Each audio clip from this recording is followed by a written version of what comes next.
Tenemos que ver clases de psicología.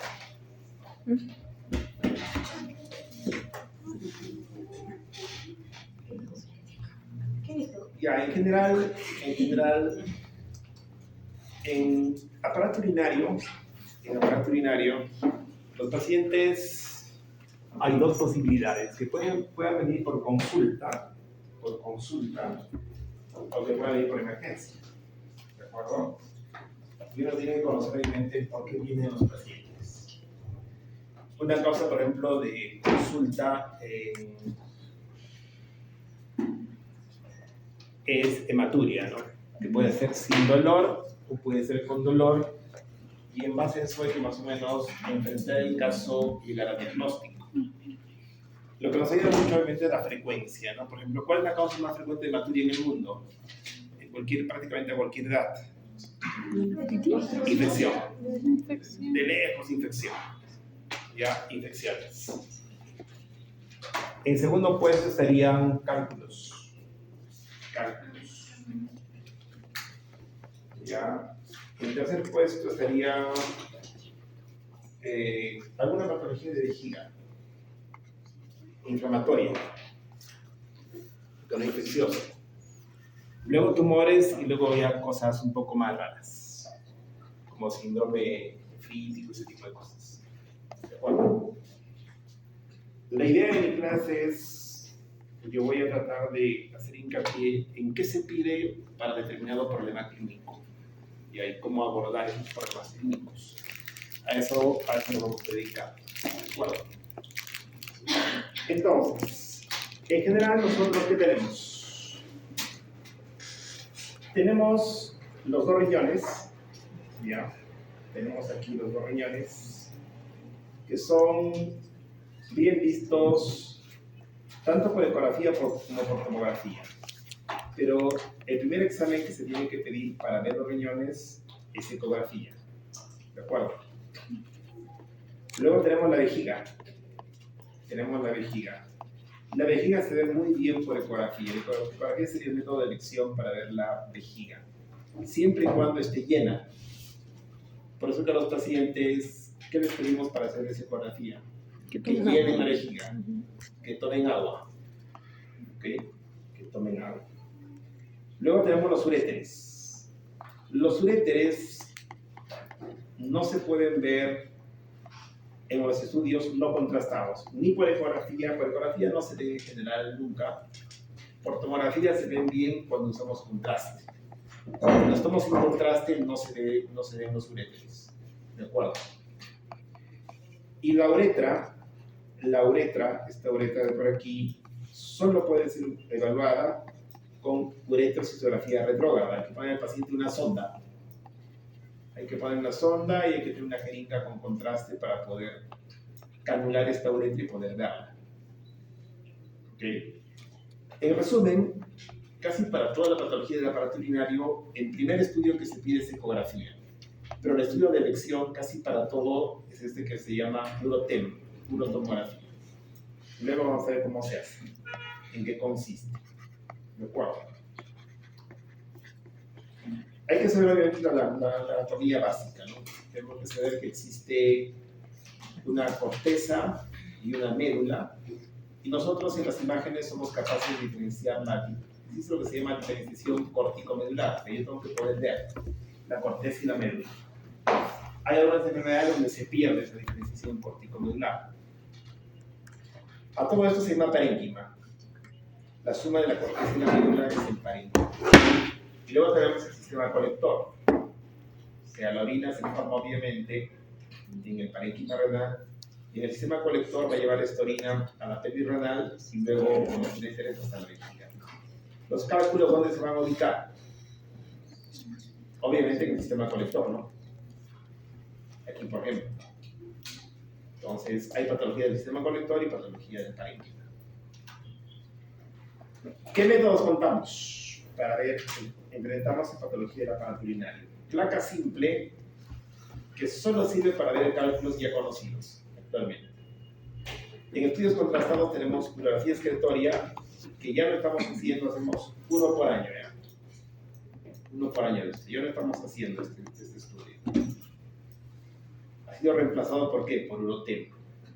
Uretroesclerosis retrógrada no ha sido reemplazado por ningún método, porque la única manera de ver la uretra es canularla, poner una sonda y poner contraste. No hay otra manera de la uretra, ¿de acuerdo? La ecografía es el primer método para prácticamente todos los casos menos para uretra. Primer método, pero no el de elección. El de elección en todos los casos es tomografía, que puede ser sin contraste o puede ser puro T, puro tomografía. Vamos a ver poco a poco de qué trata el tema. Placa simple. Cuando yo ya sé que tengo un cálculo y quiero ver si ese cálculo está migrando, está moviéndose, la placa simple me puede ayudar, siempre y cuando los cálculos sean radioopacos. Pero todo cálculo será radioopaco, no. Recordemos que los cálculos pueden estar rodeados de calcio, pueden ser de ácido úrico, pueden ser de cistina, pueden ser de diferentes cosas. Entonces, no todos son radiopacos, algunos son radiopacos. Antes, ¿qué hacíamos? Esto hacíamos un montón, y de hecho es un montón. Una fiesta de todo, le ponemos contraste en la vena del paciente, esperamos 5 minutos a que el riñón concentre y excrete el contraste y pinte los pliegues. ¿De acuerdo? Primero empezamos por una placa sin contraste, para ver a ver qué hay, nada. Luego poníamos contraste en la vena, esperamos 3 a 5 minutos y podemos ver claramente aquí, obviamente, los cálices, la perirenal y los uréteres, que no se ven en todo su recorrido, no porque no existan, sino porque los uréteres siempre están contrayéndose y relajándose, contrayéndose y relajándose. Por eso no se ve todo. Pero actualmente ya no estamos usando prácticamente este método. ¿Por qué? Porque ha sido reemplazado por Urotem. Lo que estamos haciendo, y creo que nunca vamos a dejar de hacer, es esto. Uretroesclerosis retrógrada, ¿ya? Uretroesclerosis retrógrada. ¿Qué hacemos? Por ejemplo, la uretra de un varón. Canulamos la uretra con una sonda, ¿ya? ¿Y qué le ponemos? Contraste.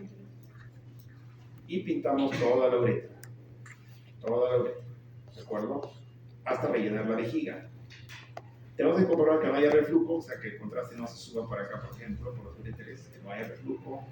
Hay que ver el volumen, cuánto resiste el paciente.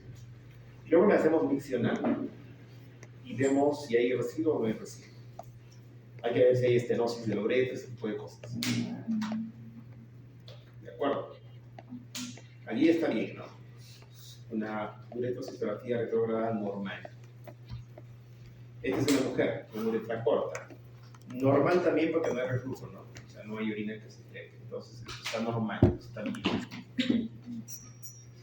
Bien. En tomografía contrastada, en general, lo que hacemos es dos posibilidades tenemos. Una, pedimos una tomografía doble-pélvica sin contraste, cuando lo que yo quiero ver son cálculos en los riñones para el diagnóstico de litiasis, piedras. Para eso se pide solo sin contraste. Como dice acá bien claro, si le ponemos contraste, ya no veo los cálculos.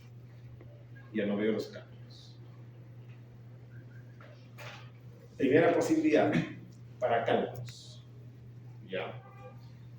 ¿Y qué tengo que tener clínica, no? El paciente con cálculo, ¿cómo viene? Dolor en flanco, que se ve zona genital con hematuria. ¿De acuerdo? Para el resto de patologías, o sea, para el estudio de la hematuria, por ejemplo, indolora, para, qué sé yo, si cuando habíamos visto un nódulo renal, yo quiero caracterizar ese nódulo, ¿qué tengo que pedir? Urotem.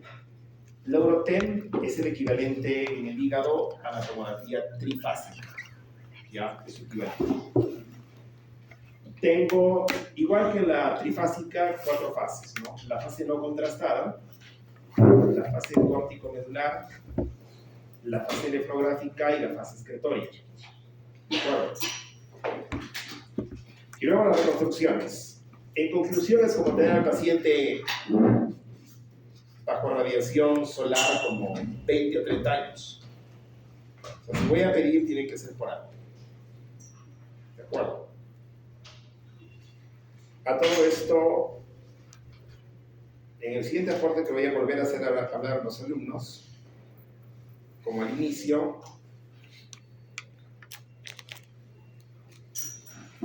van a leer y presentar al grupo que le tenga yo que decir un tema que yo considero importantísimo. Voy a mandar ahorita a la delegada en este momento.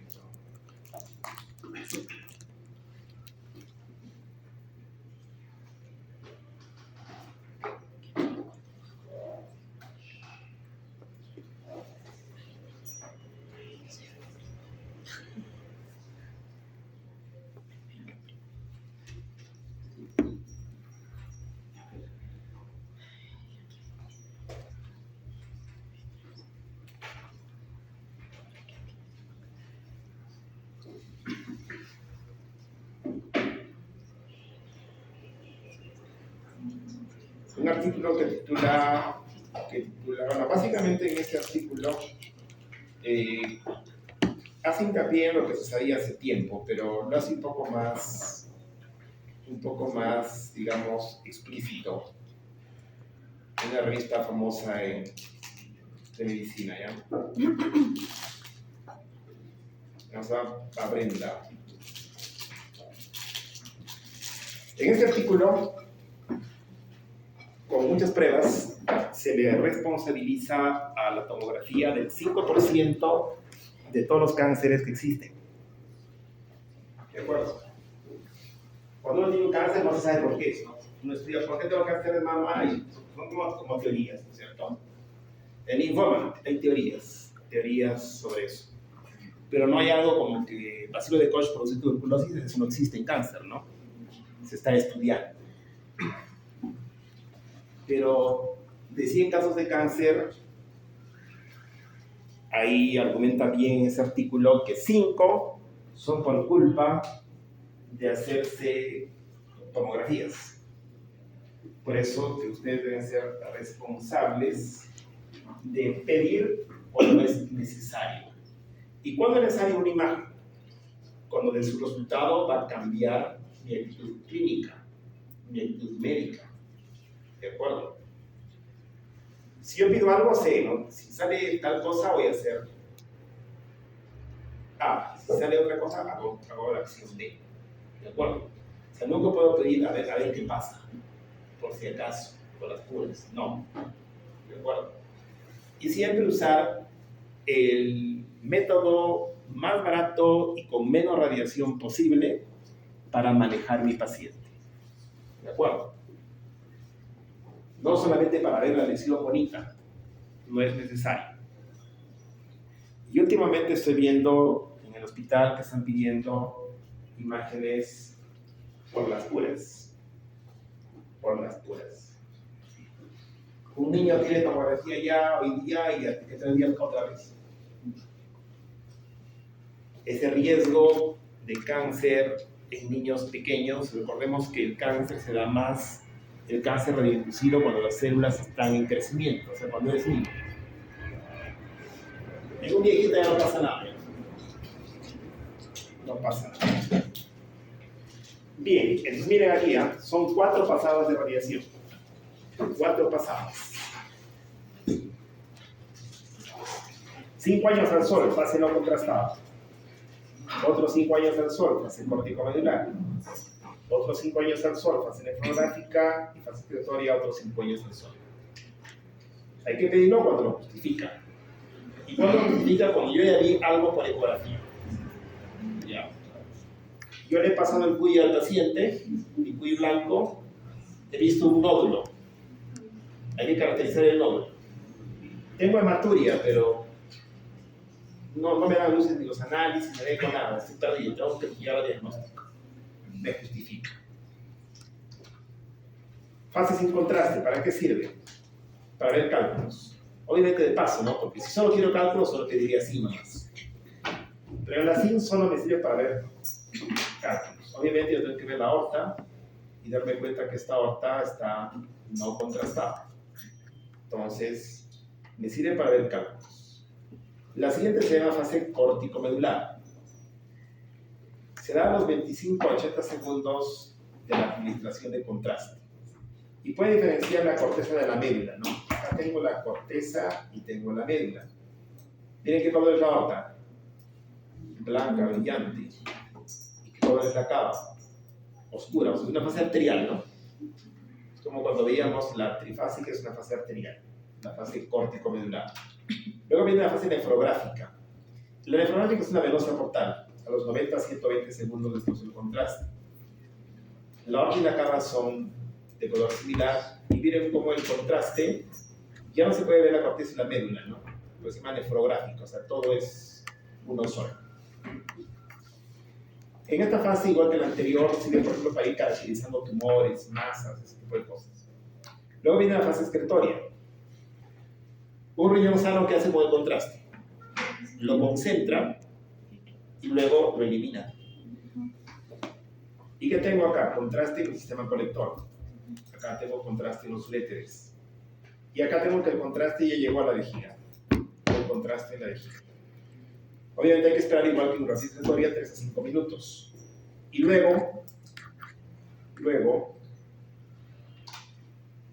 reconstrucciones en axial, sagital y coronal, y reconstrucción MPR para ver, obviamente, todo el sistema colector.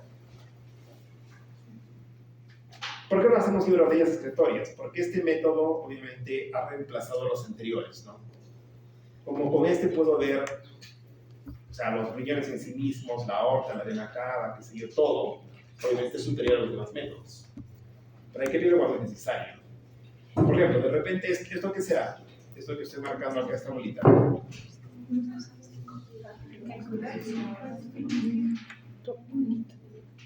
¿Qué veo, que pienso, que me pregunto?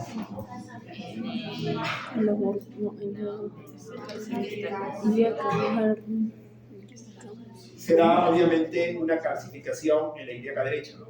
No es un cálculo. De repente, por otra imagen, parecía un cálculo. Pero acá yo veo claramente que el uréter está por fuera de esa imagen, o sea que no es un cálculo. Es una calcificación del uréter. Doctor, ¿podría retroceder, por favor? En la anterior. Esto solo es una función coronal de los uréteres. Bien, selección de técnicas. Selección de técnicas. La ecografía es el primer estudio a solicitar, en general, casi para todas las patologías. De elección solo sería para ver la vejiga nomás. ¿Ya? De elección. También sería de elección para ver la próstata. La próstata, pero en el resto es el primer estudio que se pide, no es de elección. ¿Una ecografía puede ver una masa renal? Sí. Pero no podemos caracterizarla con mucha precisión. Por eso ahí sí requerimos neuroteco. Pero primero la hueco. Ya diagnostico una masa. Y luego paso a hacer neuroteco. ¿De acuerdo? ¿El paciente con masa renal sentirá algo o no sentirá nada? No. Depende del tamaño, ¿no? Depende del tamaño. Si la masa es pequeñita y está en el parénquima renal, ¿qué voy a sentir? Nada. Mis análisis ¿cómo van a ser? Normales. Pero ¿qué pasa si esa masa invade ya, digamos, el sistema colector? ¿Por qué voy a ir donde el doctor? Para hematuria, ¿no? Está en el sistema colector. Voy por hematuria.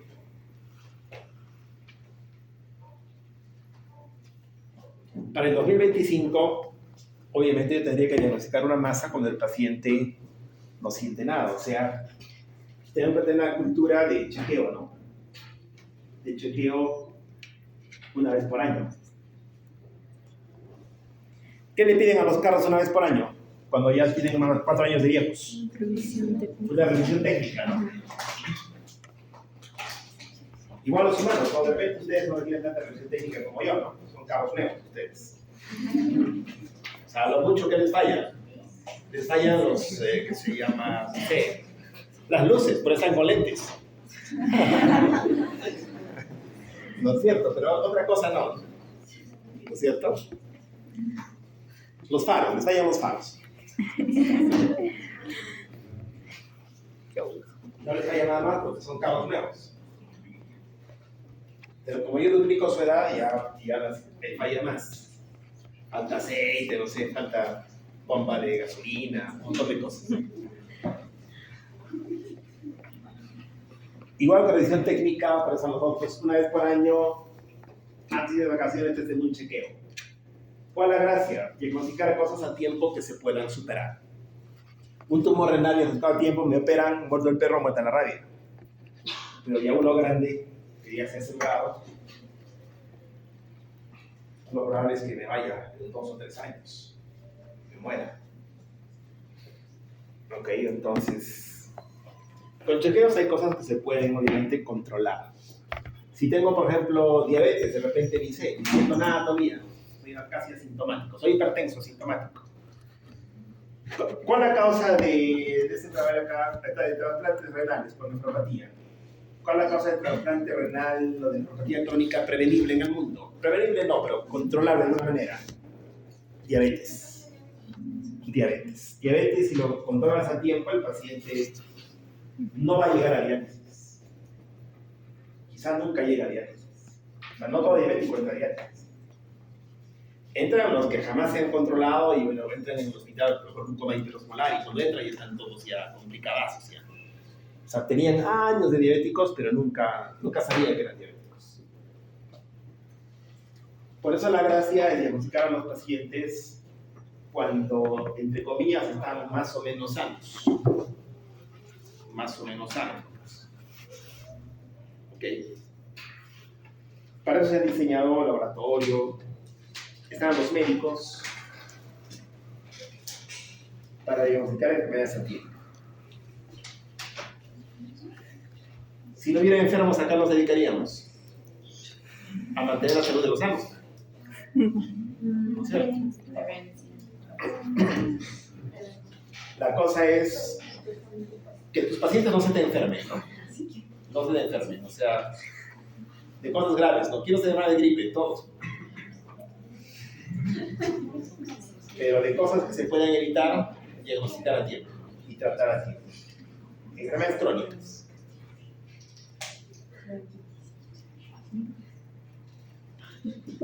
Hay que saber también que por lo menos en la consulta, por lo menos un 20% de casos, le duele todo, pero ¿qué vas a encontrar? Nada.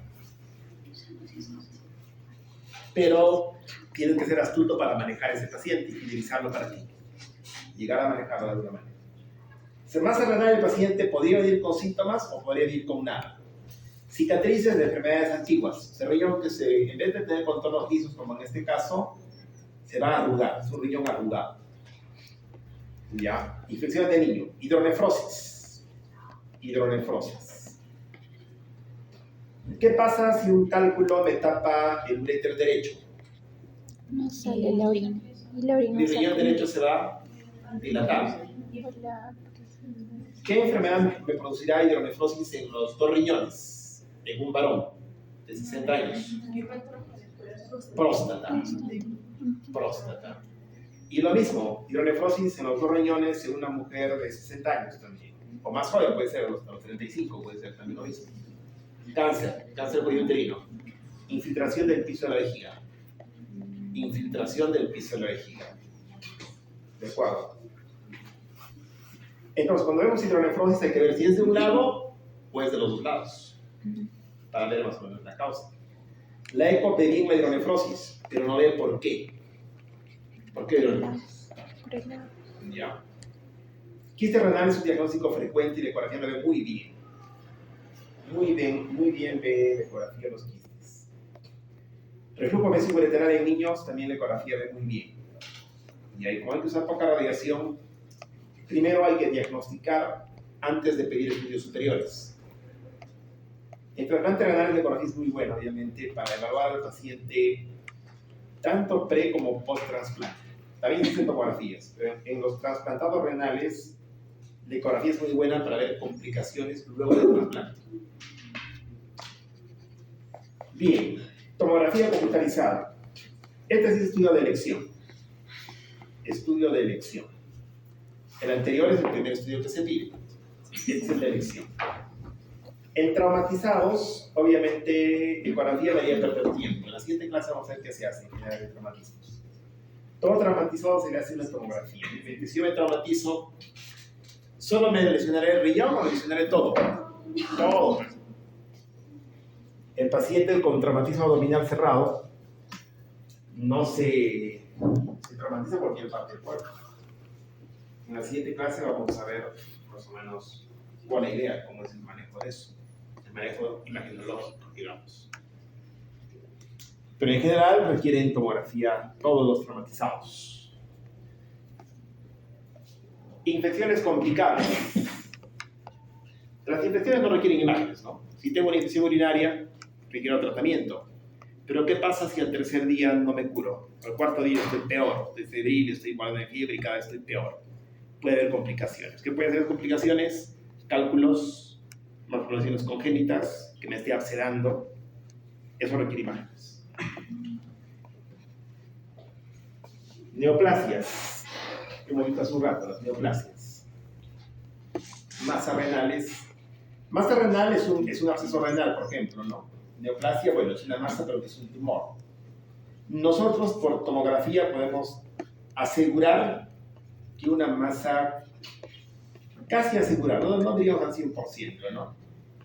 Pero casi con 100% de precisión estar seguro que esta masa es un absceso o que esta masa es un tumor.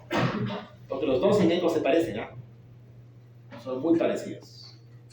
En la hipertensión renal vascular podemos ver el grosor de la arteria renal. En las piedras, sin contrastes, en estudio de elección, porque puede ver cálculos chiquitos. Por eso que actualmente la Eurotac se ha convertido en el procedimiento de primera elección para ver, en general, toda la patología del aparato urinario, menos la uretra. Todo lo puedo ver, pero lo tengo que pedir solo cuando está justificado. Solo cuando está justificado, no por las piedras. Acá tengo esta Eurotem, ya la reconstrucción, que me puede ver a la perfección, obviamente, los dos riñones, el sistema corrector, los uréteres, estas pequeñas curvaturas que pueden ser normales hasta cierto grado, pero cuando son severas pueden producir hidronefrosis y otras cosas. ¿Qué tengo acá? Un riñón pequeñito, ¿no? Un riñón pequeñito, pero como Dios es sabio, me ha dado el otro riñón grande y encima con doble uréter, que se une para terminar en uno solo. ¿Ya? ¿Qué crees? Todo puede pasar. Problemas clínicos. Problemas clínicos.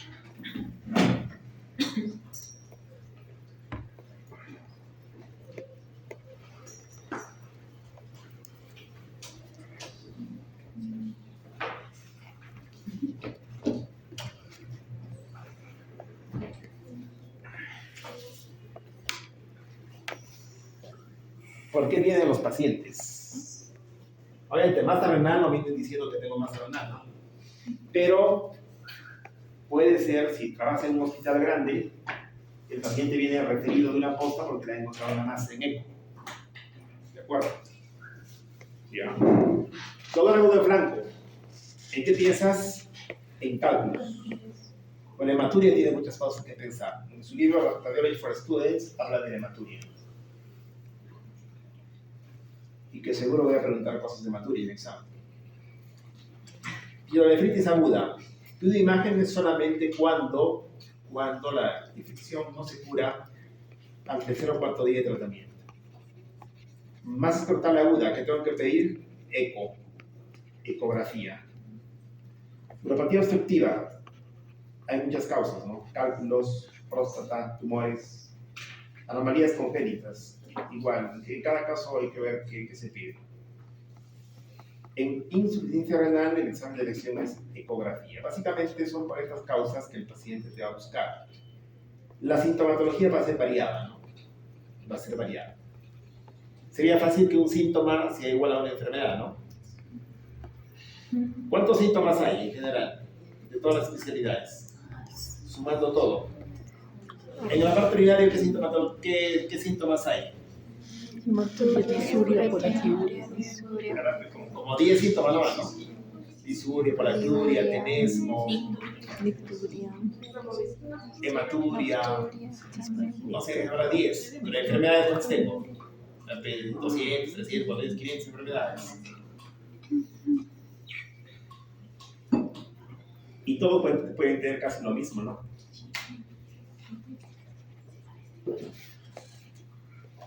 ¿La masa renal puede tener hematuria?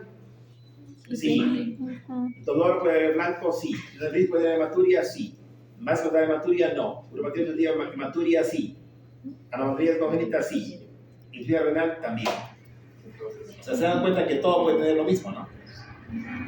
Y por eso que hay que hacer imágenes, pero las necesarias.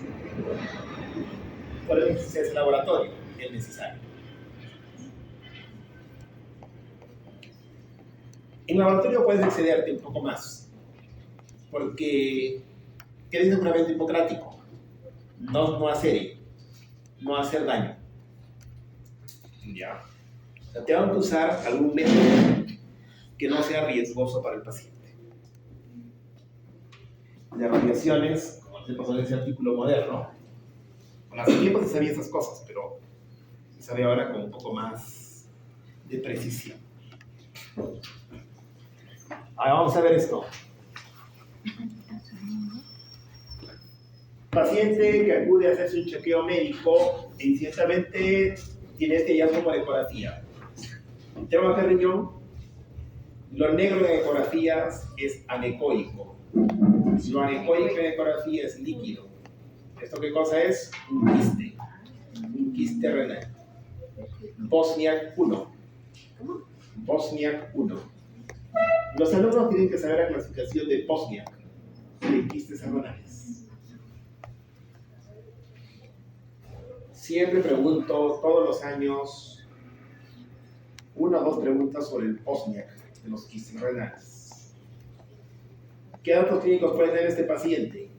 Nada. El paciente, le hicimos la ecografía por cualquier motivo y ve un quiste. El paciente no siente nada. ¿Qué Bosniak es? 1. ¿Cuál es la conducta a seguir con su chequeo del próximo año? Doctor, ¿y qué voy a hacer? Igual que este año, dice acá, acude por chequeo médico, chequeo del próximo año. No por esto, sino por cualquier motivo, por todo. ¿De acuerdo? Este es un hallazgo frecuente, pero que no nos debe preocupar, no tenemos que alarmar al paciente, nos debe tranquilizar. Cualquier cosa que se encuentre, el paciente se va a asustar, ¿no es cierto? ¿Cuál es tu papel? Tranquilizarlo, ¿no? Tranquilizar con calma. Hay que saber cómo enfrentarse a tu paciente para que tenga buen recuerdo de ti. ¿Ya? No ser un alarmador de pacientes. ¿De acuerdo? Tampoco ser exagerado y dar falsa esperanza, ¿no? Me acuerdo de a mí un caso clínico, el paciente con pancreatitis. Veo las imágenes y de páncreas tenía 5%. ¿Ya? Le preguntan al gastro, ¿cómo está el paciente? Muy bien, excelente. Le diría que tiene baltasareo, se estaba recontra grave. El pronóstico sería de 3 días. Y el gastro no me dice, va a salir muy bien. Al tercer día sería muy bien, pero el cajón. Solo debe ser de objetivo, ¿no? Bueno, ¿y cómo es su pronóstico? Reservado. Tranquilo, o sea, ¿ya? No hay que irse de lengua. El pez cae por la boca, ¿no es cierto? El médico tiene que ser cauteloso en lo que dice. Sobre todo ahora, ¿no? Porque antes hablabas lo que querías, no pasaba nada, ¿no? Nadie recordaba nada. Ahora cuando ustedes se interrogan, siempre han activado su celular, ¿no? Siempre han activado su celular. Todo lo que están diciendo te están grabando, igual que yo aquí, ¿no? Por eso digo que los radiólogos somos la digamos, de los médicos con seguridad, sin miedo a, digamos, a que eso escuchen los cirujanos, porque lo mismo les digo cuando vienen. Lo mismo les digo cuando vienen. ¿No es cierto? Seguro de lo que digo, ¿ya? Seguro. Entonces ustedes piensen que siempre me están grabando, ¿ya? Siempre les están grabando. Piensen que todo lo que están diciendo los pacientes les están grabando. Entonces, en general, hablen poco, pero obviamente con educación decir que no quieren hablar, ¿no? Doctor, ¿y qué voy a comer? Revisaremos lo que está indicado en sus indicaciones en la historia clínica. En la indicación dice dieta blanda. ¿Y eso qué es? Ya el nutricionista le va a tener su dieta, no se preocupe. Listo, y ya se suma. No tienes que hablar mucho. ¿De acuerdo? ¿Ya?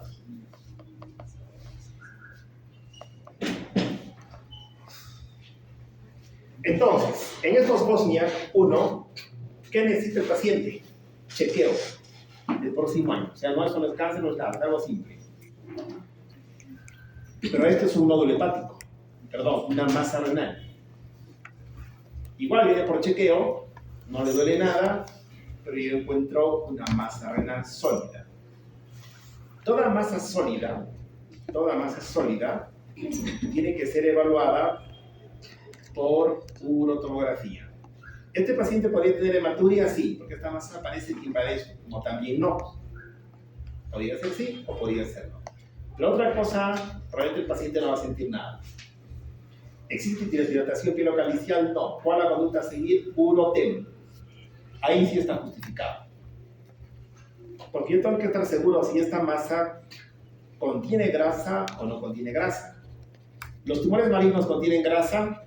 No. No. La grasa es benignidad. Y por tomografía podemos saber si tiene grasa o no tiene grasa. Una lesión. Si el paciente tiene suerte y está confesado, esto sería un angioamiolipoma y no es nada. ¿Qué voy a hacer? Nada. Pero si es un tumor malo, lo tengo que operar. Esa masa que está aquí, que está invadiendo en este caso el sistema colector, capta contraste intensamente, sería un tumor maligno. ¿Se hacen biopsias de los riñones? No, no se hacen biopsias de los riñones.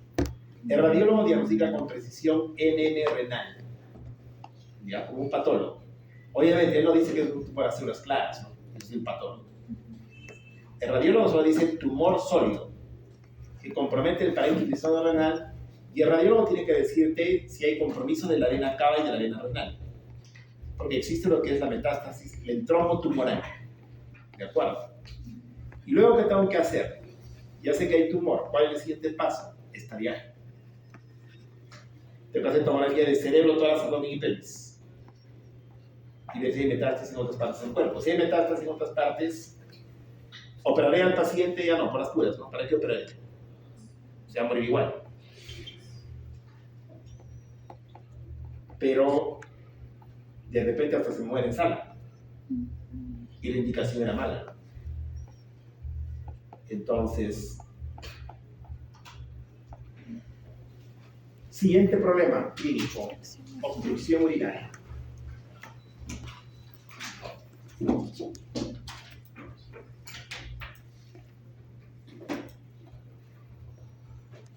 Si tengo acá una piedra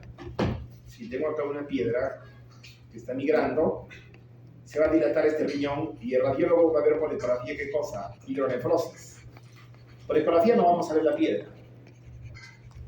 Por eso solo veo la dilatación, más el dolor del paciente, si que tiene cálculo. Si quiero apreciar el tamaño, ¿qué pediría? Topografía sin contraste. Una sola pasada. Foto del néter. Foto del néter. Ahí están todas las causas habidas y por haber que pueden producir hidronefrosis, ¿no? Pero para nosotros, la más frecuente que será cálculos, ¿no? Cálculos. La segunda es próstata en los varones, esta próstata por acá. Tumores del piso de la vejiga. Pero también pueden ser estas cosas, ¿ah? ¿Esto qué cosa es? Miren esto, ¿eh? El uretra está haciendo así. Un bucle. Y por causa de un bucle, tu riñón se va a dilatar. ¿Qué van a hacer los urólogos? Meterte un stent, un pigtail. ¿Ya? los urólogos te van a poner un catéter, eso hace un montón en el hospital, ¿ah? Los que van a ser urólogos y les guste que se llama arreglar tuberías, hay una piedra acá, ¿qué van a hacer ellos? Te meten un catéter por acá y te dejan una cola de chancho acá y la otra cola te la van a dejar acá. Esa torcedura la van a corregir con el catéter Pictain. ¿Ya? Los que les gusta hacer estas cosas, y especialmente neurólogos, se van a pasar felices toda su vida. Poniendo sondas, poniendo catéteres, operando riñones, operando próstatas, haciendo tallos vesicales y esas cosas.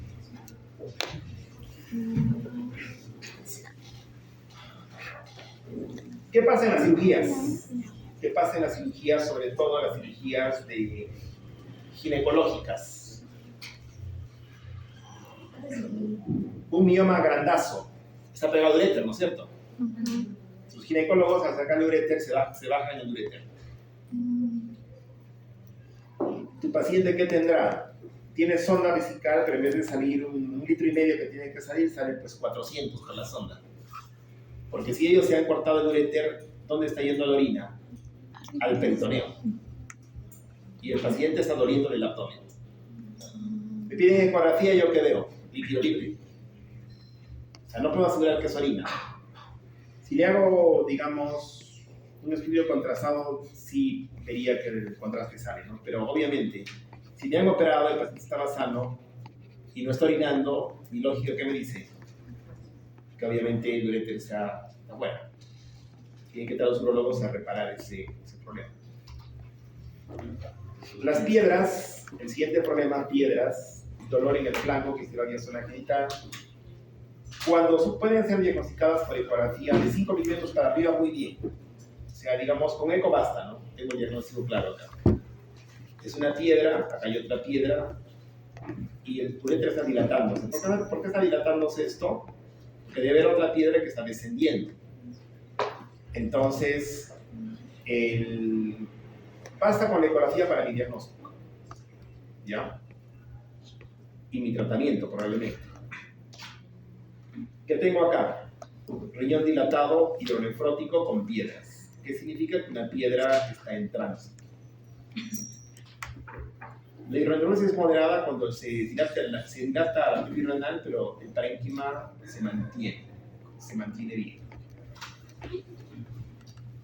Tomografía. En este paciente, el radiólogo, ¿qué ha encontrado la eco en este paciente? ¿Qué habrá encontrado en este riñón? Hidronefrosis, ¿no? Está dilatado. Pero, obviamente, para estar con mucho dolor, tiene que saber si el cálculo va a salir o no va a salir.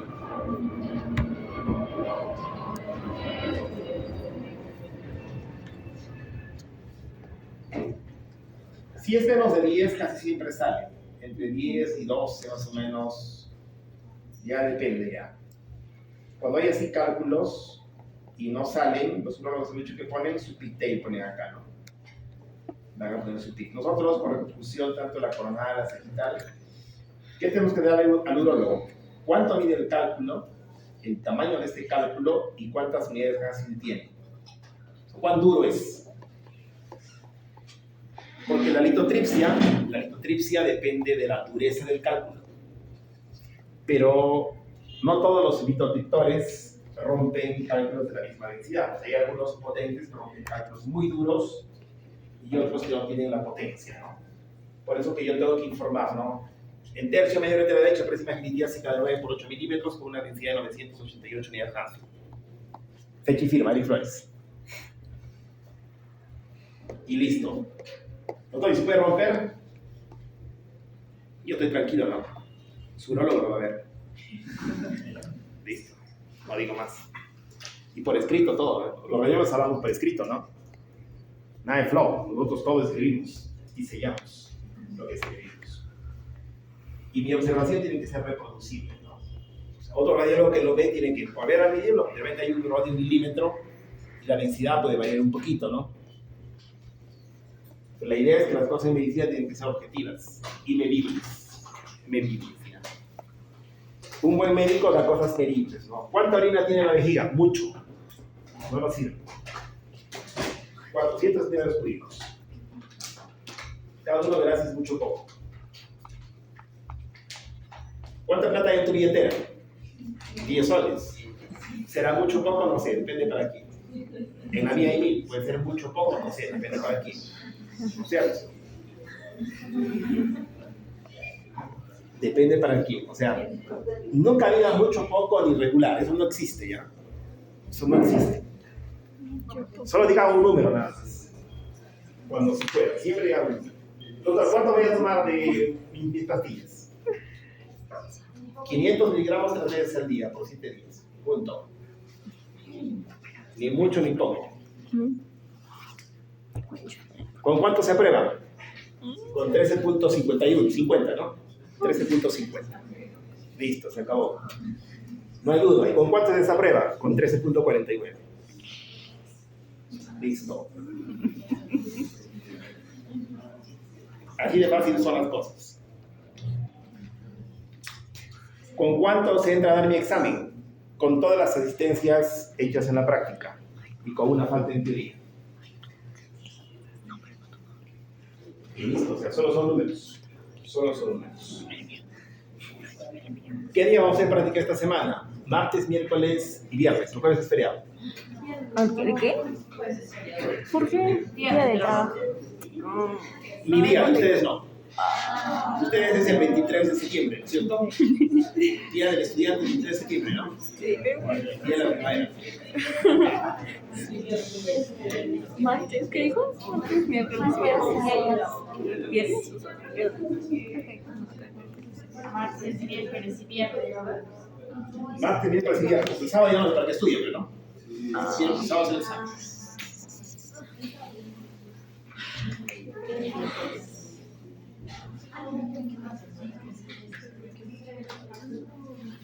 Para la vejiga, el método de elección es la ecografía, ¿no? La ecografía es muy buena en cualquier órgano que se llene de agua. Por eso que al paciente cuando le hacen ecografía de vías urinarias, ¿qué le piden? Que tome agua, ¿no es cierto? Esta vejiga está llena. Tengo una imagen de refringente con sombra acústica. ¿Eso qué significa? Que este es un cálculo. Y para estar más seguro todavía del cálculo, ¿qué técnica utilizo yo? La técnica del cuello a la brasa. Al paciente lo giro. ¿No es cierto? Si fuera una calcificación que está pegada en la pared y lo pongo al paciente y lo hago girar, ¿no? Voltéese. Y se tiene que moverme, ¿no? Lo dice, cuello a la brasa.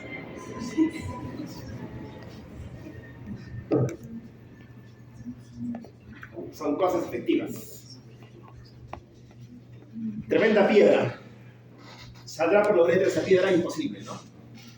Igual, tengo que decir que la piedra mide tanto, ¿no? 30 milímetros. Listo, una cosa objetiva. 30 milímetros de diámetro mayor. Se acabó. Siguiente caso. Un paciente con infección urinaria que no mejora su ciclo adecuado de tratamiento antibiótico y empeora clínicamente. ¿Qué estudio le pido? Yo le pediría un Urotem. Primero eco le pediría, ¿no? Obviamente, ¿no? Lo más básico. Si el eco no me aporta nada y está peor, como dice acá, ¿no? La ecografía no es concluyente. No me concluye nada. Tengo que pedir un Urotem ahí. Obligatorio.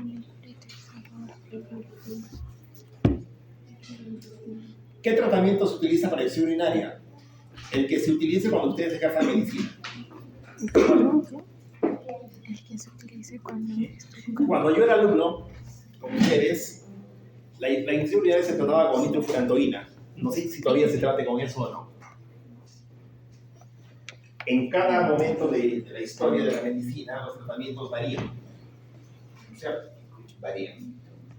Se supone que hoy hay un tratamiento empírico para Cusco, digamos, que se utiliza. Al paciente luego le piden un urocultivo y cuando sale el resultado de resistencia a antibióticos lo pueden virar o si de nada mejora, pues sigue. Si a pesar de eso no mejora tu paciente, algo tiene. O sea, no es gratuito que no sane de una infección urinaria. ¿De acuerdo?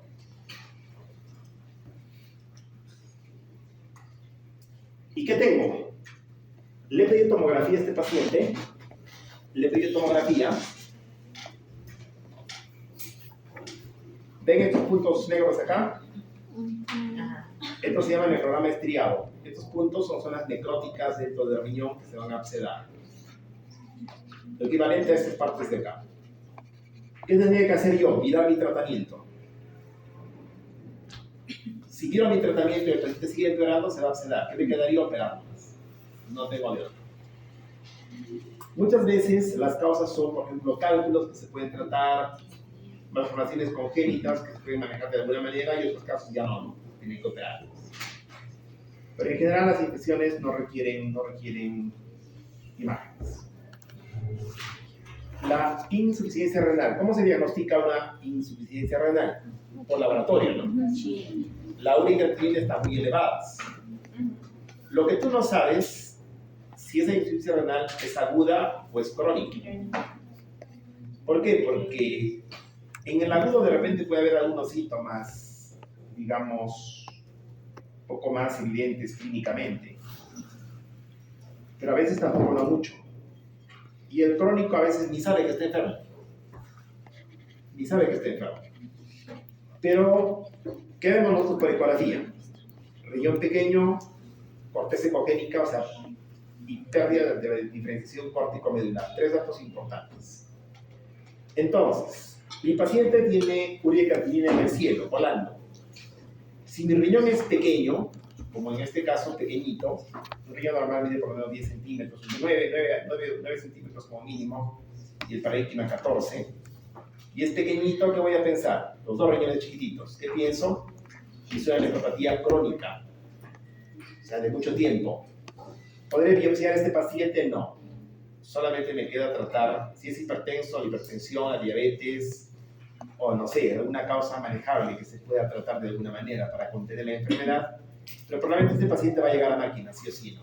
A diálisis. En cambio, este paciente tiene el riñón normal. ¿Qué significa? Que la nefropatía es aguda. ¿Qué voy a hacer? Biopsia renal. Voy a biopsiar este riñón para saber cuál es la causa. A no ser que la causa la puedes detectar clínicamente sin biopsia, ¿no? Pero si no puedo, biopsio el riñón. O sea, la biopsia renal no es para tumores. La biopsia renal es para glomerulopatías. ¿De acuerdo? Eso bien claro, ¿eh? No se biopsian los riñones para tumores. Se biopsian porque hay una falla renal aguda. Sé que es aguda porque el riñón se mantiene normal o incluso grande.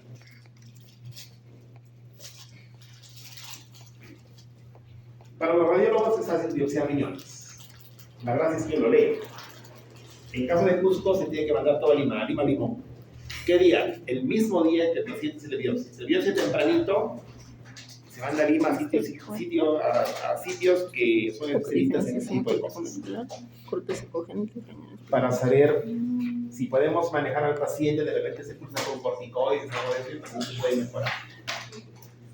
Pero es la ecografía entonces la que me dice si el paciente es crónico o es agudo, ¿ya? La ecografía es una prueba objetiva. O sea, la conclusión, un riñón normal no significa que mi paciente está sano, ¿eh? Esa debe ser una interpretación clara en tu cabeza. El radiólogo dice que está sano, o sea, no tiene nada de paciente. No. No sean ciencianos, ¿ah? De acuerdo. Plaquetas normal, estoy sano. No. No. A los métodos estará sano en imágenes, pero no está sano funcionalmente. Eso hay que entender bien, ¿no? Los pacientes saben siempre bien que les explique, les siempre les muestro mi mano. ¿Cómo está mi mano? Ya, sana.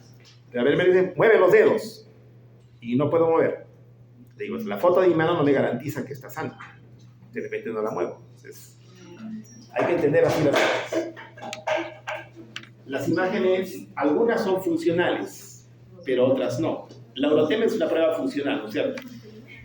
En la Eurotem, tú ves que el riñón concentra el contraste y que elimina el contraste. O sea, es una prueba funcional. Sí me dicen que el riñón tiene vida. Porque si no elimina el contraste, ¿qué significa? Que el riñón está quemado. ¿No? Y recuerden que para hacer tomografías, ¿qué se le pide a los pacientes? ¿Qué análisis se pide a los pacientes para hacer tomografía? Creatinina. Creatinina.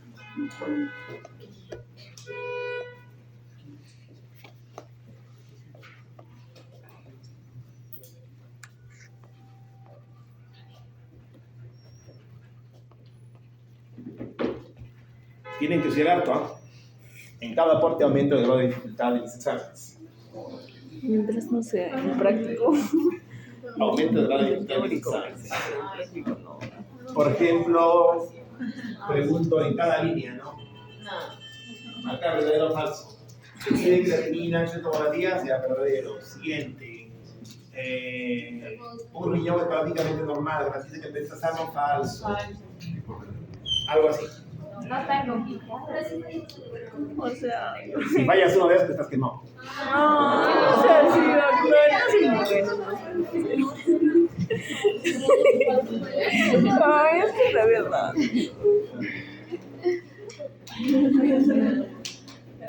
Por eso tienes que estar en mis clases, porque esa parte no está en el libro, y leer tu libro. Y leer tu libro. Y la piel. Esos pequeños detalles no están en el libro, ¿no? En todo caso no se relatan con tanta claridad. Y hay otras cosas que yo no hablo, pero que los libros tienen que leer todo. Todo.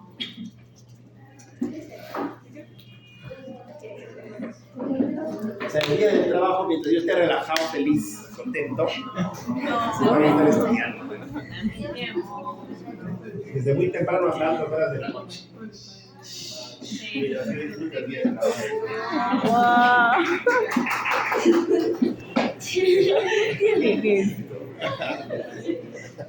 Wow. Bienaventurados sean los estudiantes.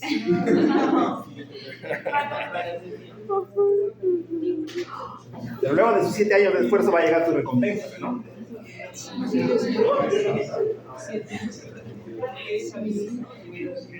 Y luego se estudia en el campo de la Todos los días yo me enfrento a casos complicados en imágenes que nunca he visto. O sea, yo tengo 25 años de radiología. Pero igual aparece un caso raro y ese rato lo estudiamos. Usamos el radiopedio, estudiamos el STAD-X, usamos Open Evidence, todo lo que tengamos que usar para llegar al diagnóstico de los pacientes. Por eso en medicina, nosotros, ¿qué tenemos que aprender en medicina principalmente? Aprender a aprender. Bueno.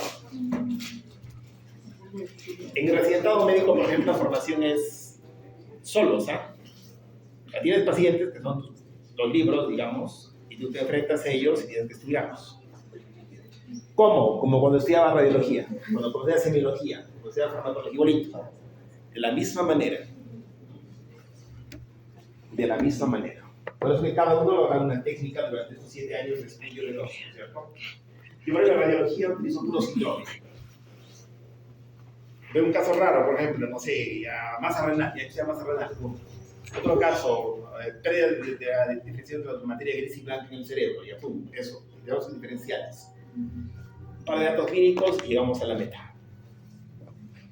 Entonces ustedes van a lograr durante ese tiempo también ver a ver qué... Todos tienen diferente camino de ir a Roma, ¿no es cierto? Muchos caminos llevan a Roma. O sea, nadie puede decir que mi método es mejor que otro. Mi método es mejor para mí. ¿De acuerdo? Pero cada uno se va a adaptar a sus problemas.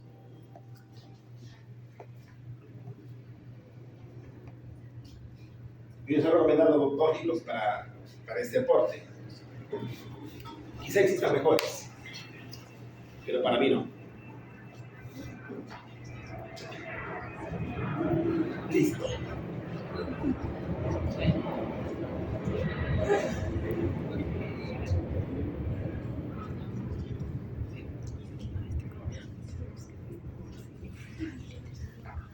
Sigamos. Ya, ojalá entonces diagnostiquen ustedes nefropatías con el paciente todavía salvable. ¿Ya? Este paciente tarde o temprano va a llegar a máquina. Tarde o temprano va a llegar a máquina. ¿Ya? Lo importante es que lo diagnostiquen a tiempo. Para que llegue a máquina, quiera llegar a los 50 años, llegue a los 60 años. ¿De acuerdo? ¿Y el único camino cuál es? Chequeo. Chequeo. No hay otro camino. El doctor Elmer Huertas, famoso médico que ejerce en Estados Unidos, que habla en prensa, fue mi padrino de promoción, porque él estudió en neoplásicas, yo soy residente en neoplásicas. Entonces, él decía, ¿no? Cuando yo hacía cáncer en neoplásicas, él es psicólogo clínico. Mis pacientes se morían, ¿no? A mayor parte de pacientes de linfomas, todos se morían. ¿De qué hacemos acá si todos se mueren? Y él se estaba desesperado. Preguntaba a una señora, por decir, a ver, una idea sobre cáncer del cuello uterino, cualquier pregunta básica, y no nada, de cero. Pero preguntaba, no sé, sobre alguna novela de moda que está pasando ayer, ya, uno que le gusta la pelota, ya. No sé, quién ganó Alianza o no sé, que no sé, con Talleres lo jugaban, ¿no? Eso sabía, Alianza ha ganado 3-2. Pero no sabían, digamos, lo mínimo sobre el cáncer, digamos, o sobre cualquier cosa de salud. Él dijo, no, tengo que no ser un médico de agarrar enfermos, sino tengo que trabajar con prensa para tratar de dar ideas médicas a la mayor parte de gente posible, para que también algo sepan de este tema, ¿no? En Perú no tuvo mucha acogida, pero eso fue lo de Nice, ¿no? Y que es desde Estados Unidos, tiene su programa, obviamente, y hago con el programa y esas cosas también. Él entendió eso, que había que conocer algunos temas básicos de salud del pueblo en general tiene que saber. Los médicos con más razón, obviamente, ¿no? Los médicos con más razón. Entonces, los pacientes van a llegar también llenos de información actualmente, pero no muy servida, ¿no? Ustedes tienen que servirla. ¿De acuerdo? ¿Ya? Bien. Próstata. Cuando un paciente mayor de 60 años o de los 50 de repente dice que se orina los zapatos, ¿qué piensan ustedes? Que tiene la próstata grande. ¿Qué le van a pedir? Ecografía suprapúbica prostática. ¿Ya? Doctor, ya he perdido fuerza para la micción. Entonces tú piensas que puedes tener un crecimiento prostático y le pides una ecografía suprapúbica prostática. Eso te va a dar el volumen de la próstata. La próstata de 0 a 20 es normal, de 20 a 30, crecimiento 1. De 30 a 50, crecimiento grado 2. De 50 a 80, crecimiento grado 3. Y más de 80, crecimiento grado 4. Luego el urólogo te va a pedir un PSA, antígeno prostático específico. ¿Ya? Y le va a hacer un tacto al paciente. Si la próstata es dura, y el PSA es alto, ¿qué va a pensar el urólogo? Que puedes tener un cáncer. Y para eso te va a hacer una biopsia guiada por ecografía transrectal. Acá en esa imagen que tengo el transductor. Tengo el transductor aquí. Hay que usar la aguja de biopsia que atraviese el recto, por eso el paciente le dan antibióticos y biopsiamos la próstata por substancias. ¿De acuerdo? Para eso se utiliza la ecografía transrectal, para biopsiar la próstata. ¿El PSA se eleva solo en cáncer? No, también en inflamaciones. Puede llegar un varón de, qué sé yo, de 38 años con PSA de 200.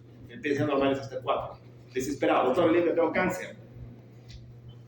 No, tranquilo, debe ser prostatitis o más. Muchos pacientes con cáncer de próstata debutan con dolor de huesos. Estos nódulos blancos son lesiones plásticas en la columna. Nódulos blásticos, lesiones plásticas, metastasitis osteoblástica, formadora de hueso. Entonces, a veces el paciente no sabe que tiene cáncer de próstata, pero debuta con estos nódulos, o sea, por dolor de huesos. Se dice que de 100 varones a los 80 años, como que el 80% tienen cáncer. ¿Pero se van a morir de eso? No, se mueren de lo que sea. Pero no de cáncer. ¿De acuerdo? Ya. Pero como que casi todos vamos a tener cáncer de próstata, pero no necesariamente vamos a tener la enfermedad. Ya, es así en próstata. Escroto agudo es otro problema. ¿Qué es el escroto agudo? Dolor testicular intenso, sobre todo en un niño. En un niño. Entonces, cuando un niño viene, no tan niño, uno más o menos joven, viene a urgencias con escroto agudo, hay dos posibilidades. Una es que tenga torsión. Que tenga torsión. ¿Qué le tienen que pedir a ese paciente? Ecografía Doppler. En el Doppler que tengo, el testículo no tiene flujo. No tiene flujo. La otra posibilidad que sea, ¿cuál es? Que sea una orquitis o una orquiepididimitis, donde el flujo va a ser intenso. O sea, comparado con el otro lado, va a ser más intenso. Al paciente con torsión, ¿qué se le hace? Se le opera, si solo han pasado 4 horas. Se puede salvar el testículo, si es más, a veces hay que hacer orquiectomía, ¿no? Porque el testículo se va a morir.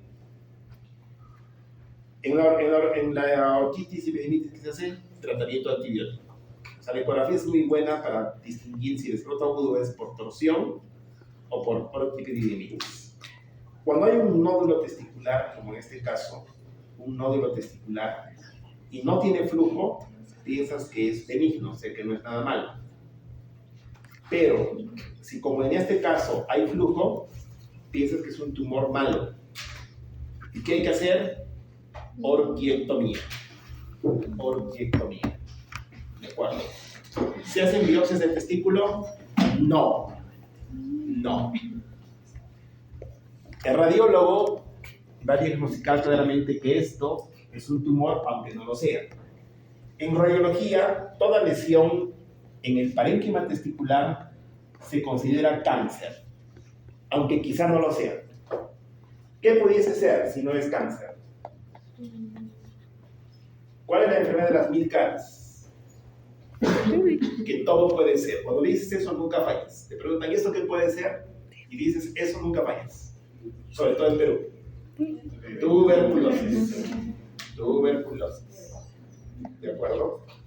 El radiólogo ve una masa grande con flujo, justo un poquito de flujo. Ese es un tumor. Y el radiólogo tiene que decir tumor, en su informe. El urólogo, ya pues, orquiectomía. El patólogo, tuberculosis. Se lo van a operar por gusto del paciente, puede salvar, pero no había de otra. No hay otro camino, porque no se puede evidenciar nada. Obviamente son excepciones, ¿no? De 1000 casos, uno será tuberculosis. Pero existe. Cuando hay flujo, casi siempre son tumores. Cuando no hay flujo es el problema, como en este caso. No hay flujo. Pero hay varios marcadores para el testículo, ¿no? Porque los tumores son seminomatosos y no seminomatosos. Y hay varios marcadores para eso. Pero a veces también no todo en medicina está fácil, ¿no? Hay que tomar decisiones. Siempre que hay un tumor testicular puede haber, ¿qué cosa? Metástasis retroperitoneal. Tengo acá la aorta, no veo la cava y veo estos nódulos. Son ganglios. Son ganglios. Ganglios que están envolviendo la arteria renal, están englobando la aorta, están englobando la vena cava.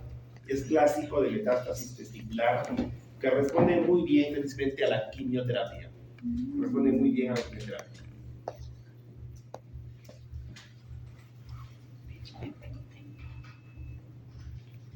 La ecografía es muy buena para diagnosticar un nódulo testicular. Muy, muy buena. ¿Ya? Todo paciente que les digo a ustedes que toca un nódulo en la zona testicular tiene que pedir ecografía. Entonces, toda lesión que está dentro del testículo la consideras maligna. Y toda lesión que está fuera del testículo, por ejemplo en el epidídimo, que se yo, en las partes periféricas, la consideras benigna.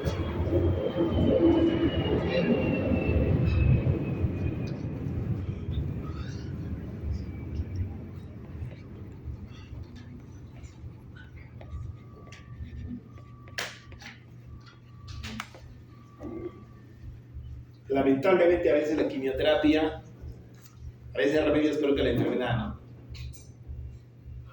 Los pacientes con cáncer en general tienen alto riesgo de hacer ¿qué enfermedad?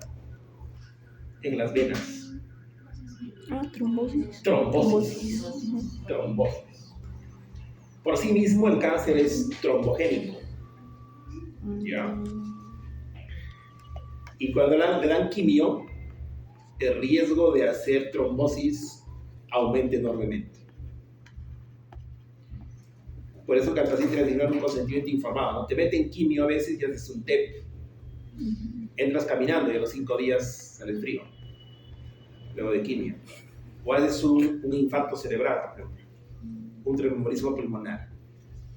O sea, todo tiene sus riesgos. No todo es color de rosa, como les digo. Pero hay que tomar las previsiones del caso. Pero pasa. Entonces, ganglios. O sea, no todo ganglio es un linfoma. Esto puede ser leucemia, linfoma, pero como el paciente tiene cáncer de testículo, pues metástasis, ¿no? Bien, vamos a ver algunas imágenes clásicas. Fallas de fábrica. Malformaciones congénitas. Forced kidney. Riñones en herradura. Los riñones en herradura están unidos por su polo inferior por delante de la aorta y tienen cada uno su uretra. Quería ser en el tomo. El tomo se ve excelente. Este es frecuente, ¿eh? En Cusco veo un montón. Un montón no, digamos a la semana uno. Es frecuente. ¿Produce algún problema en el paciente? Nada. Nada, porque cada uno tiene su uretra y no pasa nada. Esto sí. Riñones como uvas, porque tienen lo blanco de resonancia magnética entre dos que son quistes. La hebra poliquística renal se asocia también a calcificaciones. ¿Ven? Los puntos blancos son calcificaciones y cálculos. Los riñones se van haciendo enormes, llenos de quistes, y el paciente va a terminar en diálisis. Siempre. A no ser que se mueran jóvenes. Pero con los años, tu riesgo de ir a máquina es alto. ¿Ya? ¿Y esto por culpa de quién es? Tu papá, tu mamá. Herencia.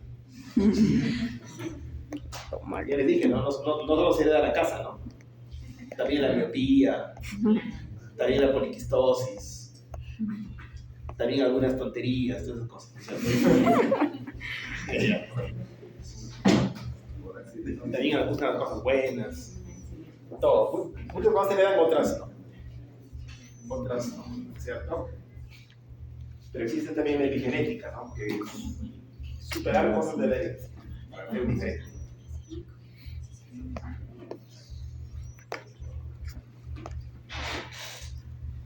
La poliquistosis renal siempre es bilateral, ¿eh? Si hay un solo lado, no, siempre es de los dos lados. En algunos casos compromete solo riñones y en otros casos compromete también el hígado. Ahí sí hay que chequear a toda la familia. ¿Por qué? Porque si el médico, los nefrólogos utilizan una dieta más renal, el paciente se alarga su tiempo de llegada a máquina. ¿Qué hace para que un órgano dure más? ¿Le vas a aumentar carga de trabajo al riñón o lo vas a más bien relajar? Lo vas a relajar, pero si lo haces trabajar mucho se va a gastar muy rápido. Yo para preservar mi rodilla, relajarme, ¿no? Por eso de un futbolista su rodilla se gasta rápido. De un médico, no, pero. A no ser que sea pelotero. Pelotero y médico. Lo normal es que no pase eso, ¿no? Que no pase eso. O sea, futbolista me refiero a que juega diario, pero no a que juega el fin de semana, ¿no? El que es de competencia. Igual es el riñón, igual es el páncreas, igual es todos los órganos. O sea, si tú quieres preservarlo, tienes que relajar. Solo el músculo que requiere más bien trabajo incrementado. Para incrementar el músculo tienes que darle más trabajo. Ahora se considera el músculo como un órgano también, ¿no? Produce muchas sustancias, muchas cosas. Ginecobstetricia. ¿Cuál es el examen de elección en el mundo de la ginecobstetricia? Ultrasound, ecografía. Antiguamente los ojos de los ginecólogos, ¿dónde estaban? Solamente hace 20 años. ¿Dónde estaban los ojos de los ginecólogos? En sus dedos. ¿Cierto? Por eso les decían topólogos. Topólogos. No eran topólogos. El ginecólogo examinaba de ti, marido, pingüe, de tello, no tiene nada de cara. Pero ahora ya no. Para el 2025, los ojos de los ginecólogos han subido de sus dedos ¿a dónde? A sus ojos otra vez. ¿Por qué? Porque hacen todo por eco. Todo por ecografía.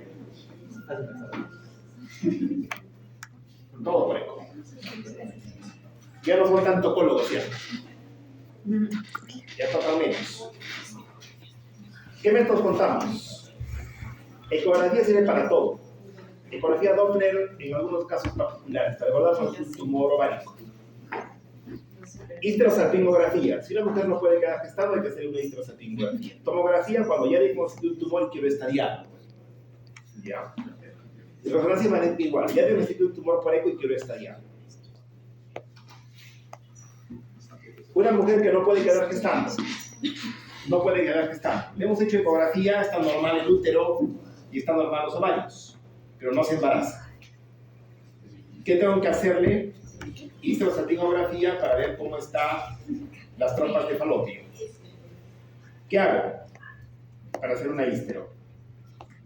Tengo que canular el cuello uterino, ¿ya? Y utilizo contraste.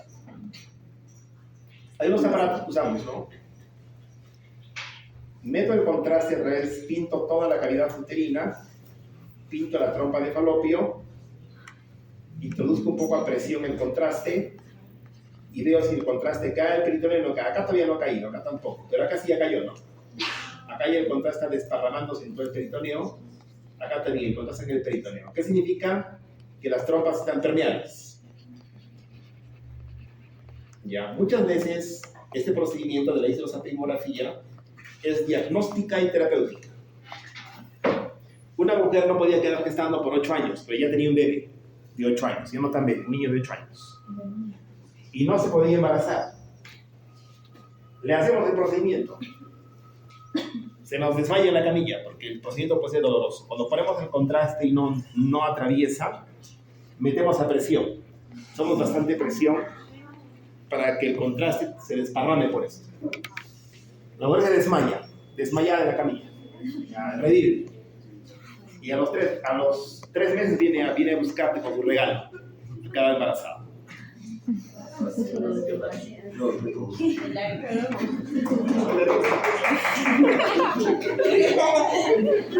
Y se contenta. ¿Cierto? Este procedimiento ha cambiado su vida. ¿Ya? Pero siempre hay que asegurarse primero, útero sano, ovarios normales, su marido sano. Me faltaba ver solamente las trompas. Y este procedimiento las permeabiliza. Pero a veces hay obstrucción. Es hay que permeabilizar las trompas. ¿Quién te puede permeabilizar las trompas de falopio? Son los papis de la medicina, ¿no? Los radiólogos, pero intervencionistas. ¿Cómo te meterías a operar este hilo? No te hay que entrar por el intervencionista, nosotros. Con guías, con catéteres entramos ahí.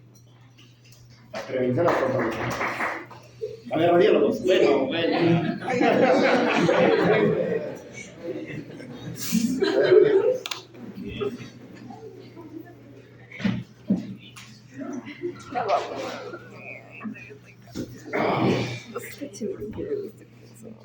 La ecografía para ver el útero la podemos ver por vía transabdominal. Tenemos acá para pensar la vejiga llena y veo bien el útero, ¿no? Acá es el útero. Tengo un panorama grande, pero no veo el detalle, como el endometrio, ¿no? En cambio, por vía transvaginal puedo ver el detalle, endometrio trilaminar. De repente puedo ver el árbol, pero no el bosque. Generalmente nosotros, cuando examinamos por vía pélvica y por vía transvaginal para estar seguros si hay algún problema o no hay ningún problema. ¿Cuáles son los problemas? Masa pélvica, o sea, biomas, o quistes. Hay mujeres que se tocan una pelota ahí en la pelvis, ¿no? Tremendo quiste, toda una bola. Pero no sé por qué no viene donde el doctor. Segundo problema, sangrado vaginal agudo. En una joven de 27 años, ¿en qué pensaría? Una gestación general que podría estar, digamos, perdiéndose, ¿no? O sea, todo lo que es obstétrico. Podría ser un embarazo, un aborto retenido, un aborto en curso, cualquier cosa. En mujer joven piensas en problemas relacionados con el mundo obstétrico. En mujer mayor, ¿cuándo es? Cuando ya pasa la menopausia. El endometrio se adelgaza. La principal causa del sangrado vaginal es la atrofia endometrial. Falta de hormonas. ¿De acuerdo? La gestación es un problema. ¿Por cuánto tiempo? 9 meses. 9. ¿No es cierto? El ginecólogo desembaraza a la mujer y embaraza al pediatra. ¿Sí? Y luego tu mamá se encarga de ti hasta que te mueres, ¿no? Tienes 23 años, estudiante de medicina, pero eres un bebito, una bebita. Como yo, más de 50 años, sigo siendo un bebito.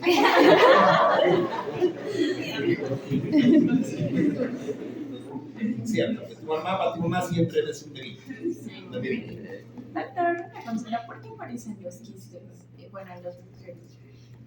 Ahí te vamos a ver eso.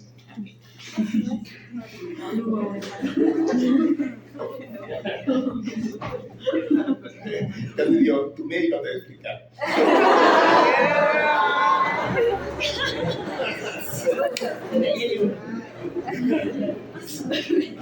Acá están los quistes. Gracias, doctor.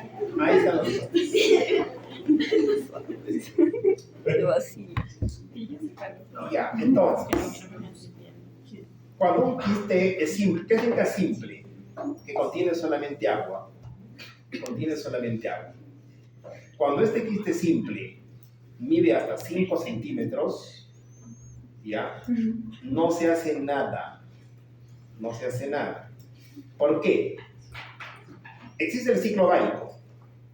O sea, un óvulo, ya, va progresando, o sea, un folículo. En el ovario se forman folículos, ¿no es cierto? Y en los folículos hay óvulos. Van progresando, varios. Y uno se hace dominante. Y a mitad del ciclo ovárico, este folículo revienta y va a salir el óvulo del ovario para ir a parar a la trompa de Falopio, ¿no es cierto? Por motivos no conocidos, uno de esos folículos no se rompe y se empieza a crecer. Y se forma lo que se llama eso justamente, un quiste simple. Es de esperar que luego de 3 meses este se reviente. Esto se revienta y desaparece el quiste. ¿Qué le indicas a una dama que tenga un quiste? Justamente un control ecográfico en 3 meses.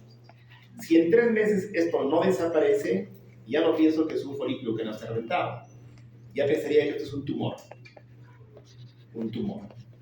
¿Ya? De inicio, en el 99.9% de veces que va a ser, solo un folículo que no se rompe. Y por eso que los alumnos tienen que saber qué cosa, el ciclo ovárico.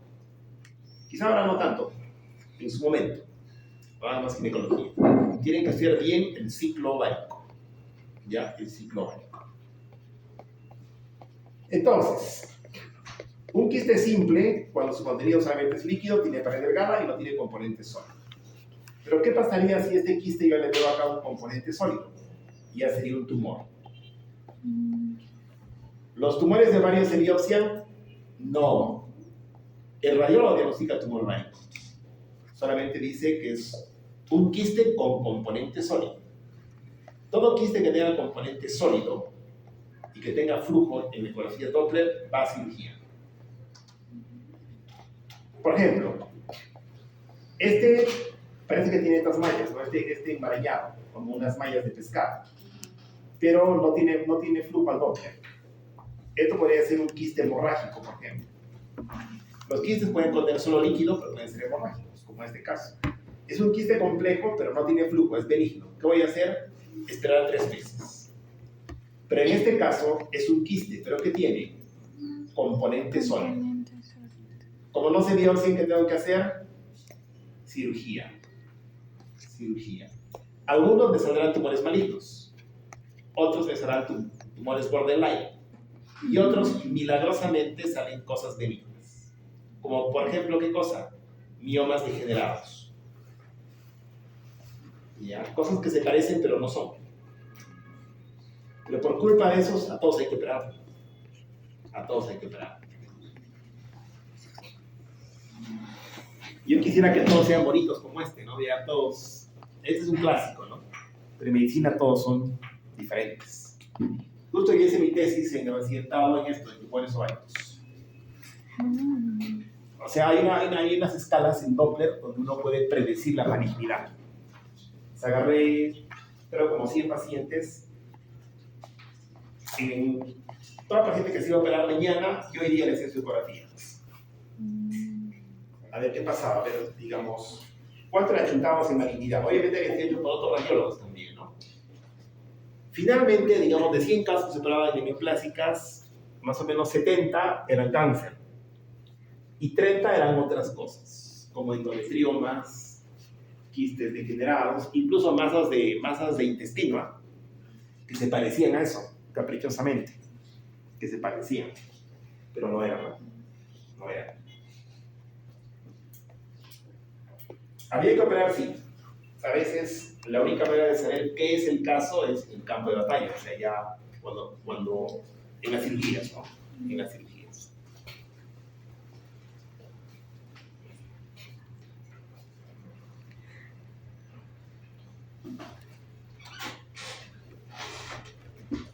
Embarazo. Desde el inicio de la gestación, la ecografía es el método de elección. Hasta el primer trimestre usamos ecografía transvaginal hasta el primer trimestre.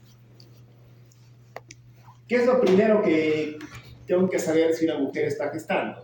Si se ha hecho una prueba de embarazo en su casa, un test de orina se ha hecho y es positivo. ¿Qué es lo primero que tengo que demostrar yo por mi ecografía? Primero, si el embarazo está dentro del útero o no está en el útero. Segundo, si el feto es viable. O sea, si está vivo. ¿No es cierto? Porque el test de embarazo podría salir positivo, pero podría tener un embarazo anembrionado. O sea, el beta-HCG se está subiendo, pero el embarazo no tiene vida, ¿no? Es anembrionado. Lo otro que es ectópico. Lo primero que el eco tiene que ver si está donde debe estar, lo más importante, si tiene vida. ¿No es cierto? No tiene contraindicaciones. Aunque el Doppler color no se debe usar en el primer trimestre. No está tan probado, pero se indica que no se debe usar Doppler. O sea, no es bueno escuchar los latidos del feto hasta los 3 meses. No es bueno. No sea de comprensión, pero si tiene la duda, hay duda de que puede ser malo. Si hay duda, ¿para qué? Si me vas a contar. ¿Qué gana escuchando? Mirando lo suficiente.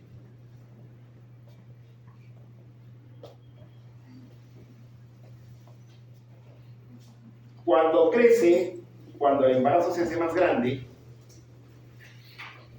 a las 14 semanas, ¿qué acostumbran pedir los ginecólogos? Translucencia nucal. Si es más de 3 milímetros, se asocia a trisomías, teóricamente. Pero Ana García tenía 5 y Toledo tenía 6. O sea, no me animaría a decir, porque es grueso esa parte, es decir que puede haber trisomías. Medio complicado. Felizmente los radiólogos ahora no estamos haciendo ecografías obstétricas. Ya. Al final del embarazo, ¿qué te interesa saber? Primero, la posición del bebé, ¿no? Cuando yo estaba de serum, evidentemente no existía ecografía, ¿qué tenía que hacer para saber si el bebé estaba de cabeza o de pies? Las famosas maniobras de Leopold, ¿no es cierto? Hay que agarrar ahí, manosear ahí, a ver si está de cabeza o no está de cabeza. Actualmente, ¿qué tienes que hacer? Pasar tu cuello. Porque a veces tus manos te equivocan, ¿no? Cambio como ecografía preciso, ¿no? De cabeza. Todo niño que está de pies tienes que mandarlo a la ciudad para que operen, ¿no? Antiguamente se sacaba por como sea. Serías medio cojo, medio tuerto, con malos pensamientos. Medio raro. La idea es que los niños nazcan bien, ¿no? Y por eso que actualmente todo niño con este de cabeza en periferia tiene que derivar a la ciudad. ¿De acuerdo? Otra cosa que puede haber, ¿qué cosa es? Placenta previa. O sea, que la placenta está en la parte inferior. Ese niño no va a salir. Ese niño no va a salir. ¿Qué tienes que hacer? Derivar a esa dama a tiempo. No cuando estés sangrando, ¿no? Antiguamente había un montón de muertes maternas, ¿no es cierto? Un montón de mujeres se morían dando a luz. ¿Cuál fue la primera operación grande que se hizo en el mundo? Las cesáreas. Las cesáreas. El príncipe dijo al médico de la corte: o vive el heredero o tú mueres. Y él dijo: se limpiaría la madre y se animó a sacarme. Y desde esa época empieza la cirugía en el mundo. Antiguamente, no hace mucho tiempo, hace 30, 40 años, gran cantidad de mujeres se morían dando a luz. Se morían dando a luz. Y había creencias, ¿no es cierto? Había creencias. Cuando una mujer hace 30 años daba a luz, le tenían en cama, ¿no? Dando caldo de gallina negra, cuy negro, esas cosas. ¿Y qué hacían las piernas? Trombosis. Trombosis en las piernas. Van a ver un montón de abuelas con secuelas de trombosis. Actualmente las mujeres cuando dan a luz, ¿qué hacen las obstetrices? Les botan su colchón para que caminen. Dan a luz y tienen que andar rápido para eliminar locos. Entonces, al final del embarazo, ¿qué me interesa saber por ecografía? ¿Cuánto pesa el niño? O sea, el ponderado fetal, ver la placenta, ver líquido amniótico y todo eso, ¿cómo lo vemos? Con ecografía. ¿De acuerdo? O sea, la ecografía es muy buena para todo el embarazo. En su momento van a aparecer nada más cosas. Embarazo ectópico es un tema muy importante. Muy importante.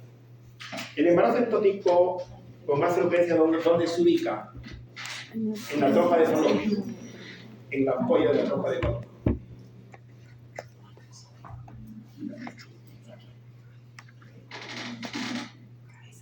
Las mujeres generalmente, ¿por qué llega al hospital? Por dolor. Sangrado vaginal puede haber poco. Lo más importante es viene pálida, hipotensa, taquicárdica. ¿Por qué? Porque ese embarazo ectópico se rompe ¿dónde? Al peritoneo. O sea, hay líquido libre en la cavidad peritoneal. Y ahí hay que operar de emergencia. Va a seguir sangrando. Va a seguir sangrando. ¿Vamos a encontrar al bebé vivito y coleando? No. Generalmente en el embarazo ectópico solo encuentras como una masa así nomás. Toda una pelota ahí. Encuentras toda una pelota, encuentras líquido libre, en el útero no hay nada, y que se llama TTG positivo. Diagnóstico, embarazo ectópico. Tratamiento quirúrgico. Quirúrgico.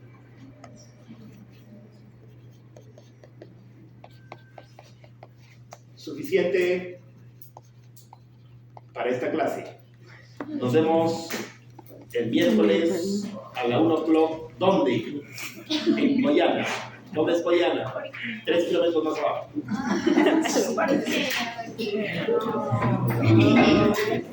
Práctica, martes, miércoles, viernes.